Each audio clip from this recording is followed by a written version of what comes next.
today we have to study the next step of English grammar. In this step you have to study etymology. After orthography you have to study etymology. Orthography यानी वर्ण विचार के पढ़ने के बाद हमें etymology पढ़ना है, अर्थात शब्द विचार पढ़ना है. Under this, as you find that etymology means शब्द विचार, where you have to understand about the word and its meaning. इसमें समझना है शब्द को, इसके अर्थ को और इसके कितने भेद हैं. As you know that, as we have already told that under etymology we find a noun, pronoun, verb, adverb, adjective, preposition, interjection, and you may say one thing more. So that 8 parts of English grammar you may find under it. Here first of all we have to know about noun. यहाँ हमको पढ़ना है किसके विषय में? Noun के विषय में. नाउन का अर्थ होता है संज्ञा. आपने पहले भी पढ़ा है कि ये नाउन क्या है. तो ए नाउन इज ए, आप लिख सकते हैं a noun is a word which a noun is a word which denotes a person, place, thing or which is measured or weighed or felt is called noun. आपने noun की परिभाषा पढ़ी होगी बुझिएगा, इतना डिटेल्स नहीं लिखा हुआ है. इसमें मैंने लिखा है कि नाउन इज ए वर्ड, एक संज्ञा हुआ शब्द है जो डिनोट करता है, जो बताता है एक पर्सन को, एक व्यक्ति को, प्लेस को, स्थान को, थिंग वस्तु को, और व्हिच इज मेजर्ड जिसे आप माप सकते हो या तौल सकते हो, वेस्ट, और फेल्ट या अनुभव कर सकते हो, इज कॉल्ड ए नाउन. इससे हम लोग नाउन कहते हैं. हिंदी में लिखना जरूरी नहीं, क्योंकि मैं हिंदी में बता ही दिया. इसका एग्जाम्पल के तौर पर आप लिख सकते हो मोहन, है ना. मोहन क्या है? नाम है. पटना, पटना ये पर्सन का नाम है. मोहन पटना प्लेस का नाम है. थिंग में आप पेन लिख सकते हैं, पेन हो गया. मेजर्ड में आप राइस लिख सकते हो, इसे मापते हो. और फेल्ट में जैसे हम बोलते हैं बॉयहुड, ये अनुभव हम लोग अनुभव करते हैं कि लड़कपन. तो इस आधार पर क्या देखते हैं कि नाउन के ये 5 रूप हैं. अर्थात अकॉर्डिंग टू दिस डिफिनेशन आप लिख सकते हो कि according to this definition, according to this definition,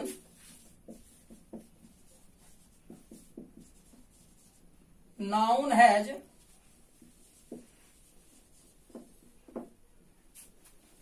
noun has 5 kinds. इस परिभाषा के आधार पर क्या देखते हैं कि नाउन के 5 काइंड्स है, 5 प्रकार हैं. यानी इस परिभाषा के आधार पर आपको नाउन के 5 भेद मिलता है. और ये जो 5 भेद है उसको आप देखेंगे. पहला जो भेद है इसका वो क्या है? Proper noun. प्रॉपर नाउन लिखते जाएंगे इसको. प्रॉपर नाउन मीन्स होता है क्या? व्यक्तिवाचक संज्ञा. दूसरा है कॉमन नाउन. कॉमन नाउन यानी जातिवाचक संज्ञा. तीसरा क्या है? Material noun. मटेरियल नाउन जिसको आप बोलते हो द्रववाचक संज्ञा। चौथा क्या है? Abstract noun. नहीं, चौथा आप लिखिए कलेक्टिव नाउन।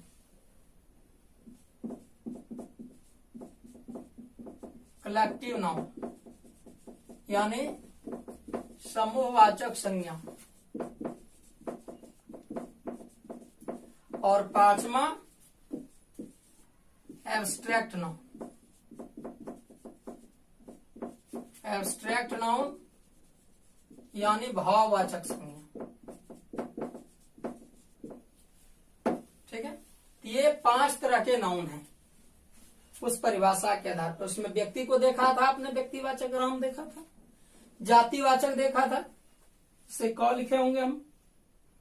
मेटेरियल नाउन में आपने जिससे कि नापा या तोला जा सके, तो राइस है, मिल्क भी है। राइस को आप तौलते हो, मिल्क को मापते हो। कलेक्टिव नाउन में इसको आप ए बंच ऑफ ग्रेप्स कह सकते हो, फेयर कह सकते हो, मीटिंग होता है। और एब्स्ट्रैक्ट नाउन भाववाचक, इसमें भावना यानी आप अनुभव कर सकते हो, वो भाववाचक है, जैसे कि लड़कपन, बॉयहुड।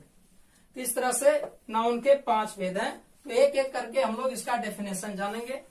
पहला का जो डेफिनेशन है इसका प्रॉपर नाउन का लिखते जाएंगे आप। Proper noun, a noun which denotes of a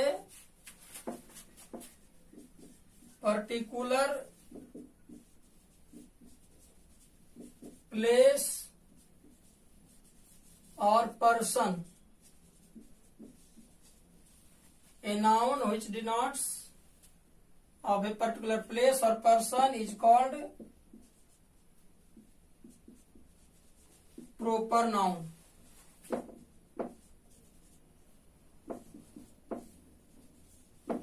कहता है ए नाउन यानी एक संज्ञा जो डिनोट करते, जो बताती है ऑफ ए पर्टिकुलर प्लेस, किसी खास प्लेस के विषय में या किसी खास व्यक्ति के विषय में, उसे हम लोग प्रॉपर नाउन या व्यक्तिवाचक संज्ञा कहते हैं। ये आपने लिख लिया। दूसरा, इसका आप एग्जाम्पल लिख सकते हो। जैसे क्या है, किसी प्लेस का, पटना लिखो, गया लिखो, जो भी लिखो, देवघर भी लिख सकते हो, है ना। ये सब क्या है, किसी खास प्लेस का नाम है, इसे प्रॉपर नाउन कहते हैं। और प्रॉपर नाउन के विषय में क्या देखना है, it always return with capital letter, ये एट द बिगिनिंग, प्रारंभ में इसे हम लोग कैपिटल लेटर से लिखते हैं, बड़ी अक्षर से लिखते हैं। दूसरा आपका है कॉमन नाउन। कॉमन नाउन क्या है? कॉमन नाउन का अर्थ क्या होता है? कॉमन नाउन का अर्थ होता है जातिवाचक संज्ञा। जातिवाचक संज्ञा यानी आप लिख सकते हो the noun which says about whole class is called common noun.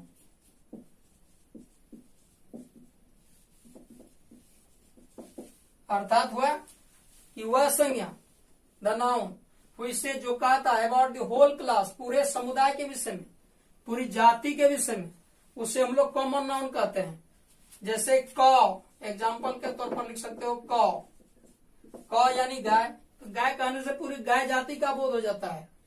जैसे आप बोलते हो बॉय, तो बॉय कहने से जितना लड़का आया सब लड़के जाति का बोध हो जाता है। उसी तरह से यदि गर्ल बोलते हैं तो जितनी भी लड़कियां आई इसके अंदर आ जाता है, तो पूरी जाति का बोध करता है। इसको हम लोग कॉमन नाउन कहते हैं। तीसरा जो है वो आपका है मेटेरियल नाउन, है ना। क्या है? Material noun. मेटेरियल नाउन क्या है? तो the noun which is measured और weighed is called material noun.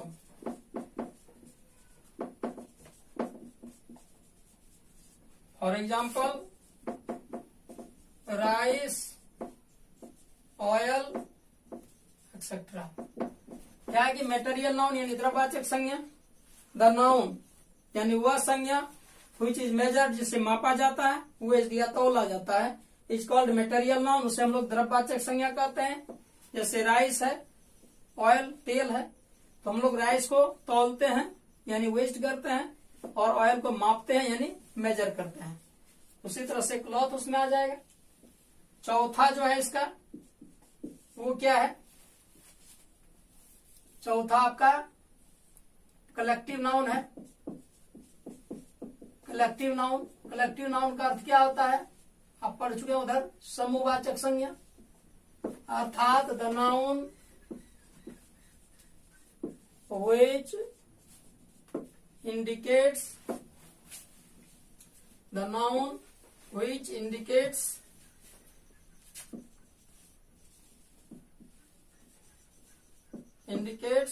about a group or collection is called collective noun।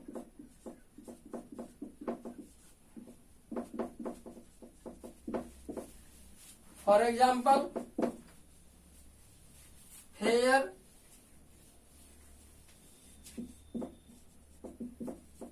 meeting,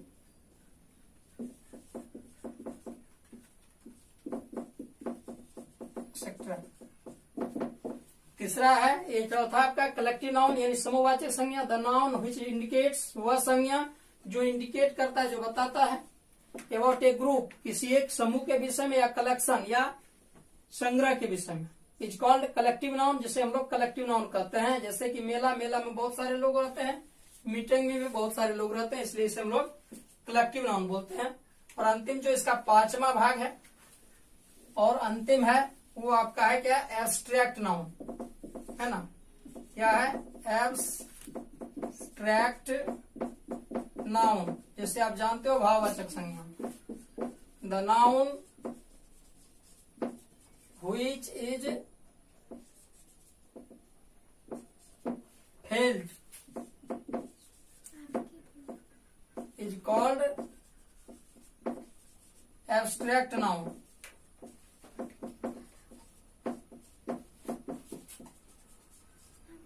for example,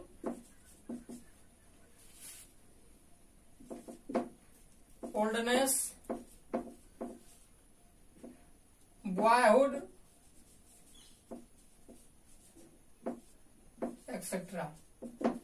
यानी भाववाचक संज्ञा क्या है, the noun which is felt, जिसे अनुभव किया जाए उसके, इज कॉल्ड, उसे हम लोग कहते हैं एब्स्ट्रैक्ट नाउन। जैसे ओल्डनेस, बुढ़ापा, बुढ़ापा को हम लोग अनुभव कर सकते हैं, बुढ़ापा को छू नहीं सकते हैं, बूढ़ा को छू सकते हैं, लेकिन बुढ़ापा को नहीं छू सकते हैं। तो बुढ़ापा ये जो ओल्डनेस है एब्स्ट्रैक्ट नाउन है, और बॉयहुड लड़कपन, लड़का को हम लोग छू सकते हैं, वो कॉमन नाउन हो जाएगा, लेकिन उसका जो नटखटपन है, शरारती है, उससे हम लोग अनुभव करते हैं, बॉयहुड। तो इस तरह से नाउन के 5 काइंड्स हुए इस डेफिनेशन के आधार पर। यदि आप इसे थोड़ा सा और दिमाग लगावें या थोड़ा सा और ध्यान दें, तो देखेंगे कि अकॉर्डिंग टू काउंट, ये भी लिख लें बस खत्म हो जाएगा, according to count,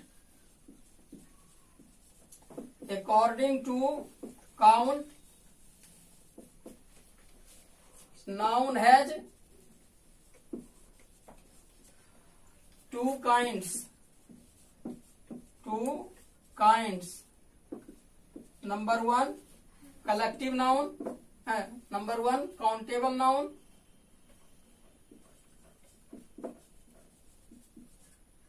countable noun, जिसे कि हिंदी में आप बोलते हो गिननीय संज्ञा, गिननीय संज्ञा। और दूसरा uncountable noun,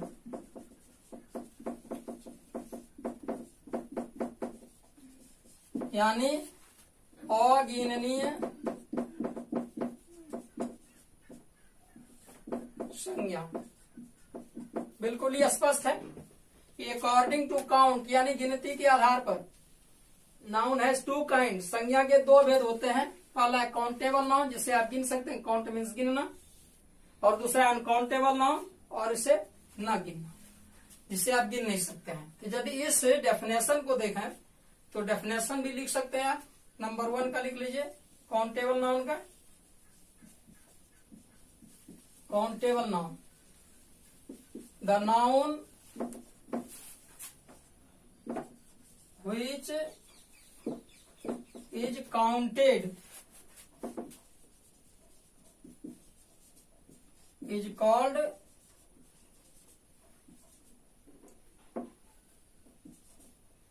called countable noun।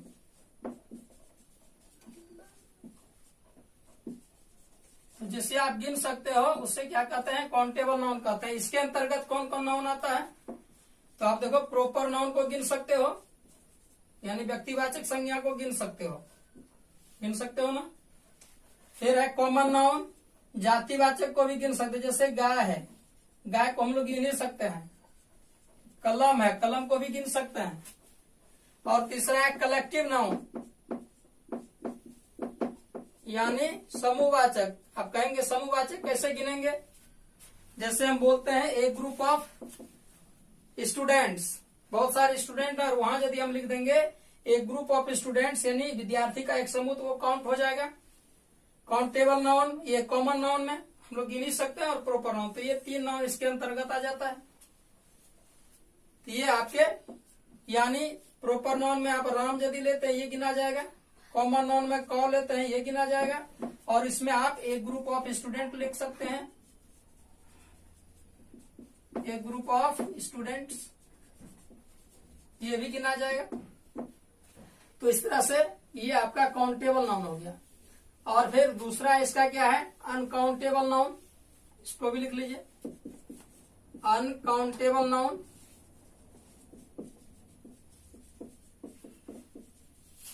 यानी अगिननीय संज्ञा, यानी the noun which can not be या can't be counted is called uncountable noun.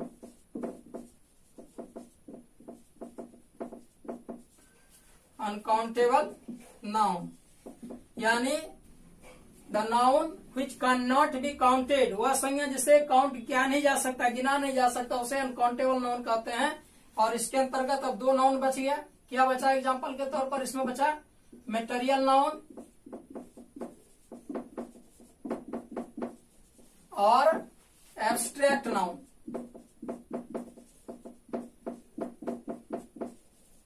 ठीक है, तो ये दोनों नाउन इधर आ गए। मटेरियल नाउन में जैसे राइस भी बताए थे हम, मिल्क भी आ जाएगा, और एब्स्ट्रैक्ट नाउन में आप यूथ, YOUTH, यूथफुलनेस यानी युवापन, इसको आप अनुभव कर सकते हो। ये दोनों इसके अंतर्गत हो जाता है। इस तरह से नाउन के जो भेद हैं ये तो यहाँ खत्म हो जाता है। आगे जो आप बात करेंगे उसमें फिर पढ़ेंगे कि नाउन के 4 भेद होते हैं, और वे नाउन के 4 भेद क्या होंगे, नंबर, जेंडर, पर्सन और केस। तो उसके विषय में बात करेंगे आगे हम। और फिर बात करेंगे कि नाउन से ही रिलेटेड है आपका आर्टिकल्स। तो जब आगे बढ़ेंगे हम लोग तो नाउन के साथ आर्टिकल का भी कैसे प्रयोग होता है, क्या रिलेशन, वो देखेंगे। आज की क्लास में बस इतना ही। बहुत बहुत धन्यवाद। आप इसे बढ़िया से सुनेंगे, पढ़ेंगे, लिखेंगे। Thank you.